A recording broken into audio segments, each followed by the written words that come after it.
Nobody's here. Nobody's here.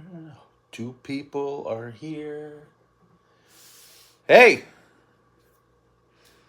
I tested this live thing out. Yo, Xavier. Lombardo. It's a good Italian name.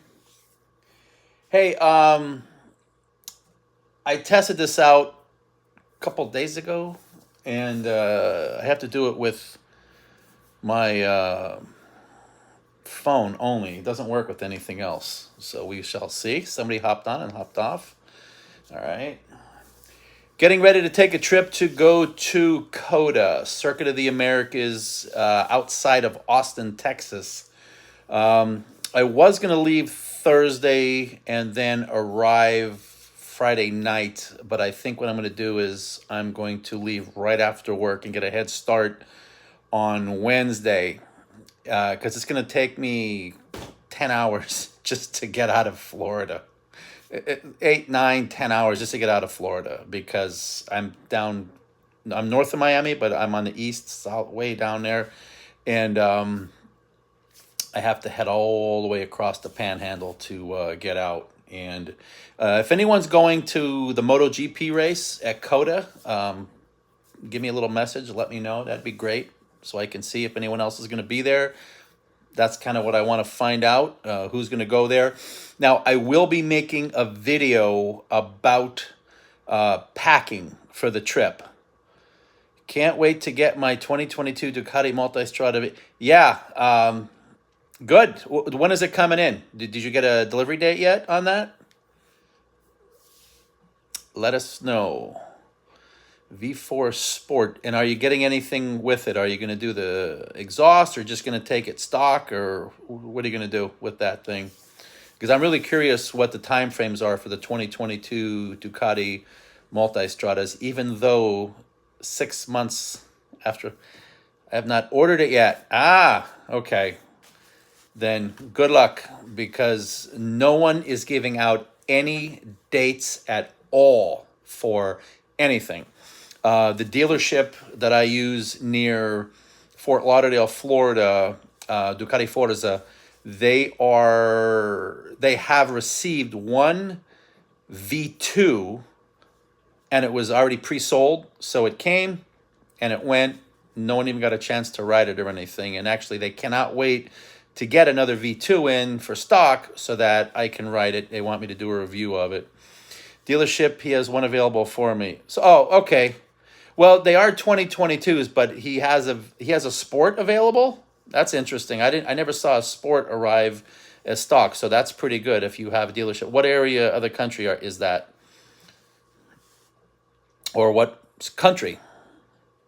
Because this is kind of late, so people in Europe are asleep now. Anyway, did anyone watch the MotoGP? Houston. Okay, cool.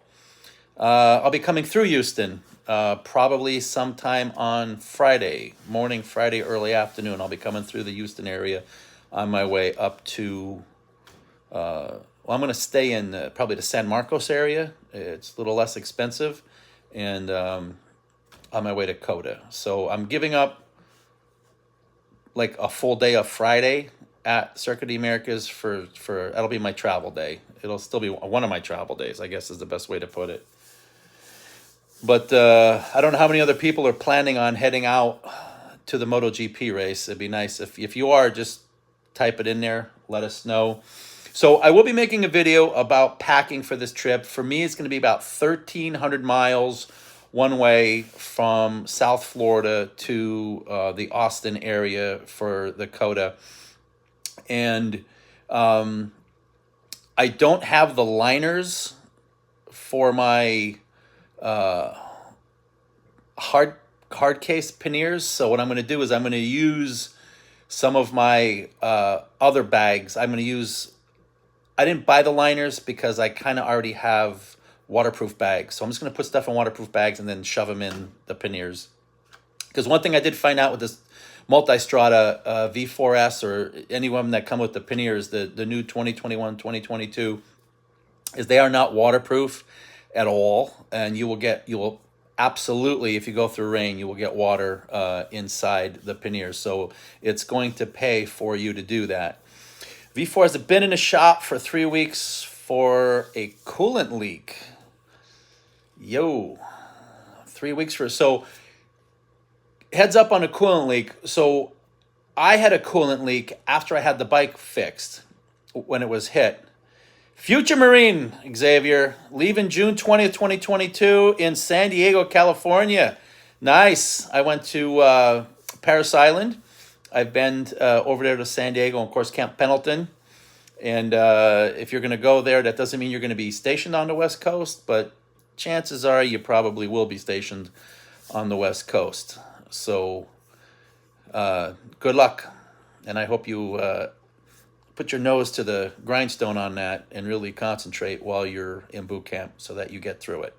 One of my friends, former co-workers, one of his sons went into Marines, and he didn't make it through boot camp, and it's kind of devastating. It takes a psychological toll on those that don't actually make it through. So make sure you're focused and you're ready to go. What? That almost sounded Canadian. Anyway, all right. So I'm not seeing anyone else reaching out telling me that they're going to COTA. Now back to that leak. So the coolant leak. What I found is that it was just something as simple as the cap on the overflow reservoir was loose. That was it. It was just put on cockeyed at a bit of an angle, and it wasn't threaded on properly. And when you went fast and the bike started heating up, and it started coming out, and it would splash you on the face and on the face shield. So all of a sudden the face shield got all messy. And somebody was actually riding my bike who discovered it because it happened to them, probably because they were trying to wheelie and really give it hell, but it worked. All right.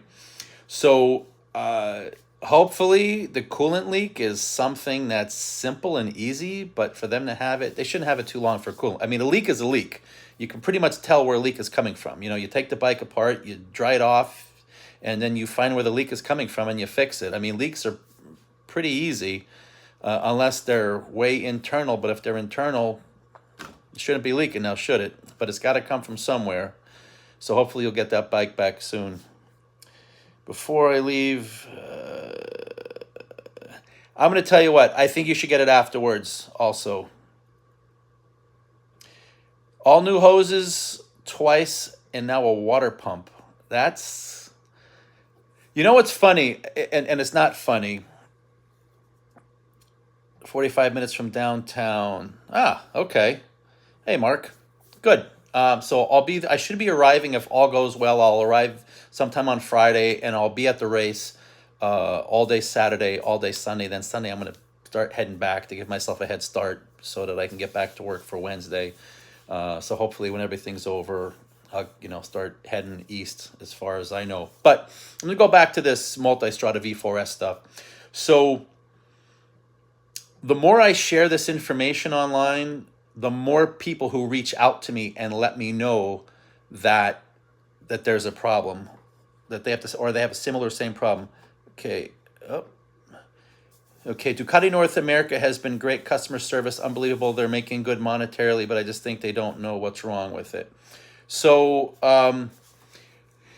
I'm experiencing the same thing. So here's what I do have to say about Ducati North America.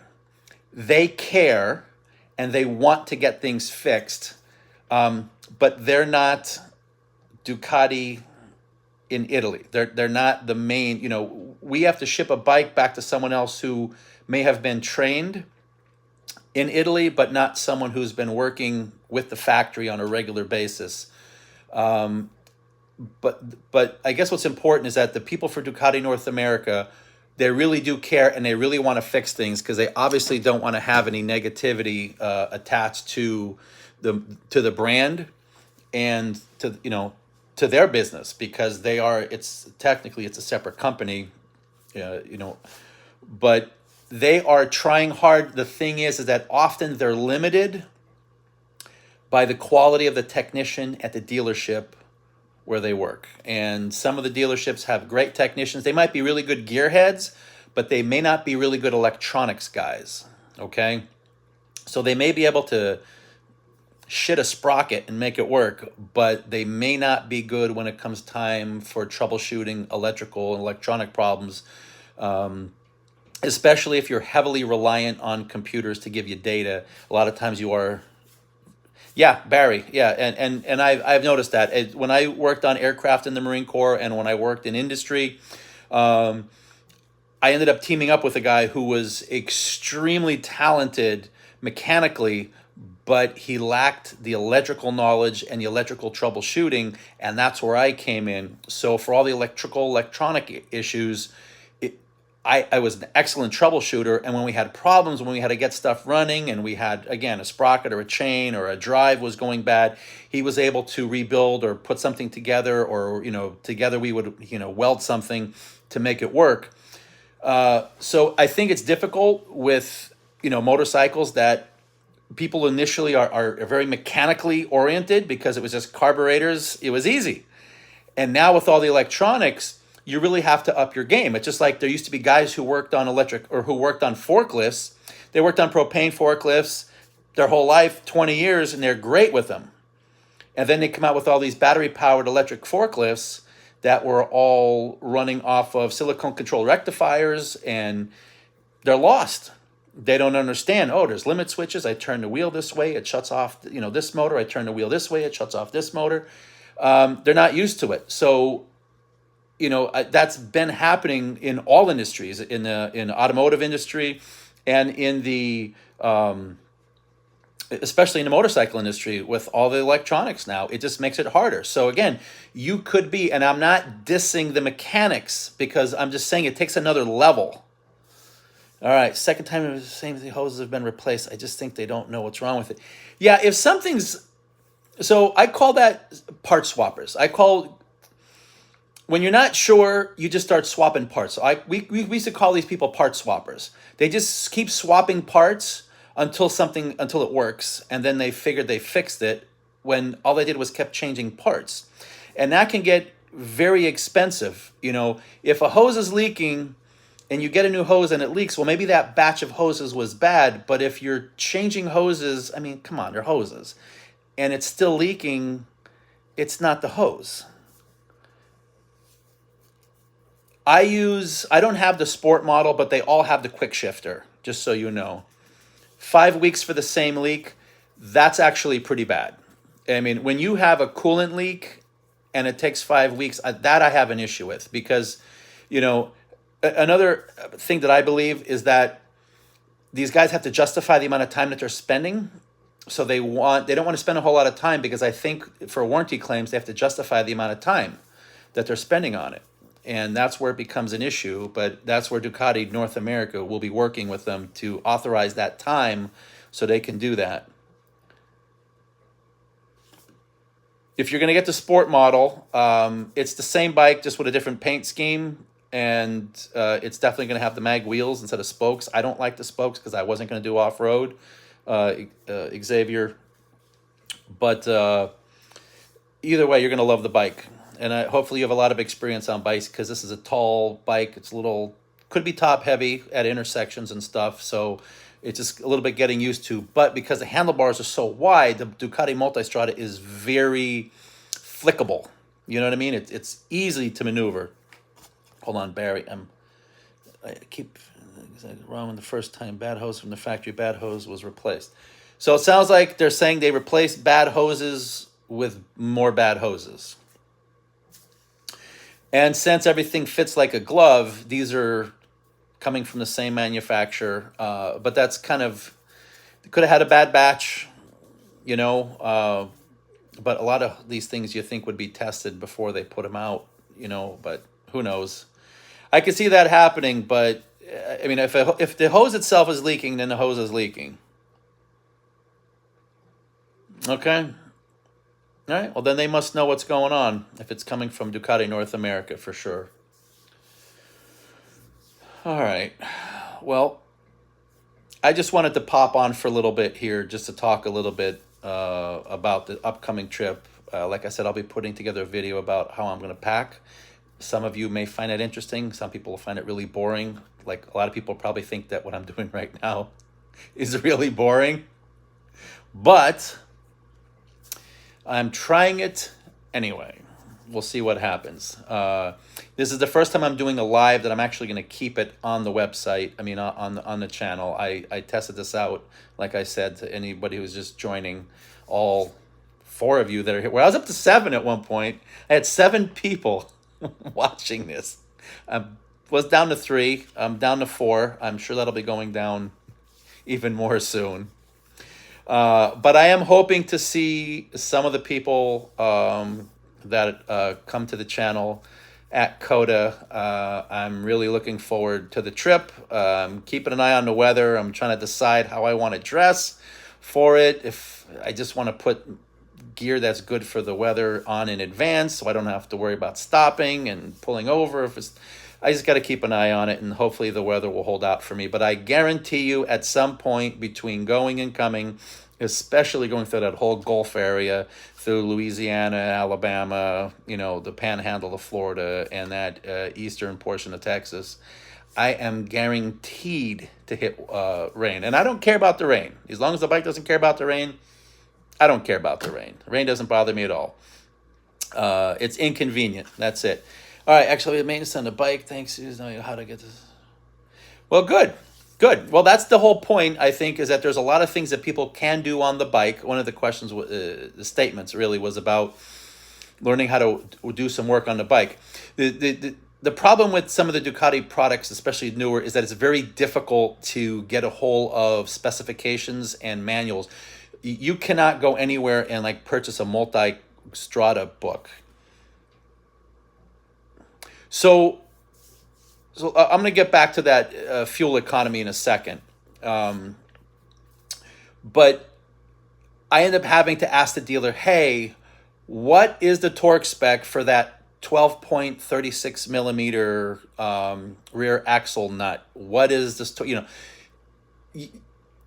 They gave me that number. It was 130 foot-pounds. So that was good of them to do that, but you can't find that anywhere because there's no documents for us to purchase, because Ducati really wants you to go back to the dealer.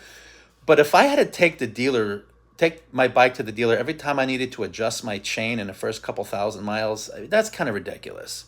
So I think Ducati could be a little bit more transparent as far as that's concerned. Now, let's go back to the question we had about in urban mode and better gas mileage. I have no idea, because I'm always swapping between modes. So I've been tracking, and there's plenty of links or videos about this.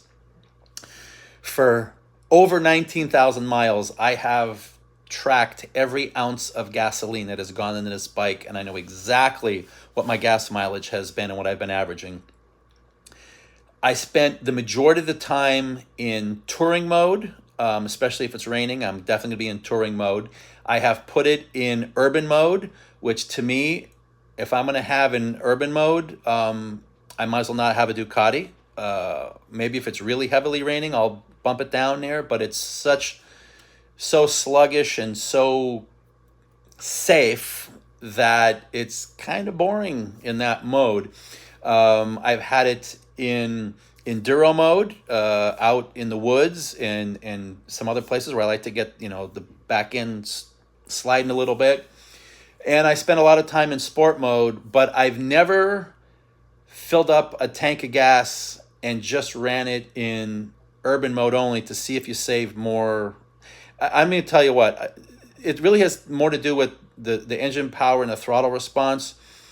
Your speed is your speed. You're moving a 500-pound bike at 72 miles an hour. It's not going to matter what mode you're in at all, as far as is my thought process. I'm not saying that's right. I'm telling you that's my thought process.